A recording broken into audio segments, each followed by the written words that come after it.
यह जादुई बंदर का पंजा किसी भी इंसान की 3 इच्छाएं पूरी कर सकता है, लेकिन हर इच्छा पूरी होने पर पंजे की एक अंगुली मुड़ जाती है और एक नए मालिक से मिलने पर ही तीनों उंगलियां फिर से खुलती हैं।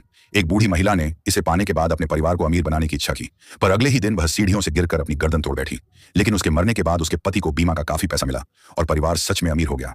लेकिन अपनी पत्नी की मौत से पति को जीना तक मुश्किल लगने लगा। इसलिए पत्नी को वापस लाने के लिए पति ने उसके दफन के बाद उस जादुई बंदर के पंजे को निकालकर अपनी पहली इच्छा मांगी। लेकिन अगले सेकंड में कुछ अजीब सा हुआ। घर की लाइटें अचानक झपक लगी। ने सच में पत्नी को आवाज में चिल्लाते हुए सुना। लेकिन अजीब बात यह है कि उसने घर के हर कोने में ढूंढा और अपनी पत्नी को नहीं मिला। केवल आवाजें सुनाई दे रही थी और कोई दिखाई नहीं दे रहा था।